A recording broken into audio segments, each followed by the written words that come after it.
وكعيد بيصير بطوف التعادل على مثالية كولر. الأهلي بيتعادل مع الزمالك 1-1 في مباراة القمة. أهلا بكم في حلقة جديدة من برنامج نظرة فنية، والنهاردة هنتكلم عن مباراة الأهلي والزمالك اللي انتهت بالتعادل الإيجابي 1-1. اعمل لايك واشترك في القناة ويلا بينا نخش في الحلقة.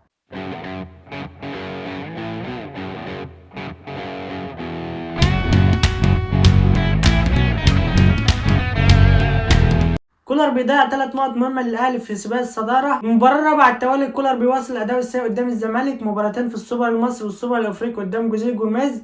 قدر فيهم جوزيه جوميز يتفوق عليه فنيا، والمباراتين خلصوا بضربات الجزاء. مباراة الموسم الماضي قدام الزمالك في الدوري قدام اوسيريو خسر 2-1، والنهارده بيتعادل مع بسيرو 1-1 في تاني مباراة للبرتغال مع الزمالك. كولر النهارده داخل بتشكيل غريب وسايب أسلحة مهمة على دكة البدلاء. الأهلي النهارده مالوش شخصية في المباراة وبيلعب بدون هوية. بدأ باتنين أظهرة معاهم الدفاعية أكبر من معاهم الهجومية، أكرم توفيق وأحمد نبيل كوكي، اللي النهارده ما بنشوفش منهم أي مساندة هجومية للأجنحة. النهارده كولر احترم الزمالك زيادة عن اللزوم لحد ما طمعهم في المباراة وكان ممكن يخطفوا منه ب3 نقط. أداء سيء من أجنحة الأهلي في مباراة النهارده. محمد عبد الله وحسين الشحات اللي ما شفنا لهمش أي خطورة هجومية على مرمى الزمالك. مروان عطية وأحمد رضا النهارده اللي كانوا بيفقدوا الكرة بسهولة في نص الملعب. يسيروا على الجانب الآخر لعب جيم تاريخي النهارده على الأهلي وعرف يشتغل بالمتاح عنده، قدر يتحصل على نقطة وكان ممكن يخطف ال3 نقط. بيصيروا النهارده تفوق فنيا على كولر بالطول والعرض. اشرف بن شرقي النهارده اللي بيسجل في مرمى الزمالك في اول ظهور ليه مع الاهلي. بينتاج النهارده بيفوز بجائزة رجل المباراة بعد تسجيل هدف التعادل، وكده يبقى ترتيب الدوري بعد نهاية المباراة الاهلي في الصدارة برصيد 33 نقطة بالتساوي مع بيراميدز اللي عنده مباراة مع طلائع الجيش. لو قدر يفوز هيبقى 36 نقطة والفرق يبقى 3 نقط.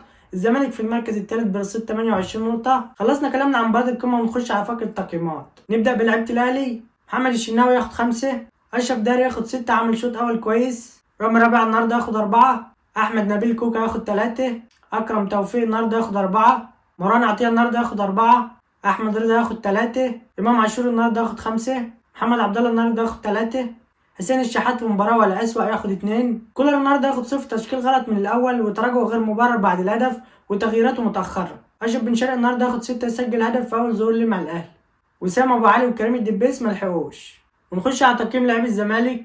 محمد عواد النهارده ياخد 5، حسام عبد المجيد بيوصل اداؤه الرائع النهارده ياخد 7، محمود حمدي الونش ياخد 5، المغربي صلاح مصدق النهارده عمل مباراه كويسه ياخد 7، محمود بنتاج اللي عمل مباراه كبيره وفاز بجائزه رجل المباراه النهارده ياخد 9، عمر جابر النهارده اللي عمل اسيست الهدف ياخد 6، دونجا 5، محمد شحاته ياخد 6، عبد الله السعيد النهارده ياخد 6، زوزو النهارده اللي ما شفنالوش اي خطوره هجوميه ولكن كان بيرجع سن الدفاعيا ياخد 5، الجزيرة 2 اللي تقريبا ملمس الكورة. بيصير النهارده ياخد 8 اللي قدر يدير الجيم صح وكان ممكن يخطف 3 نقط.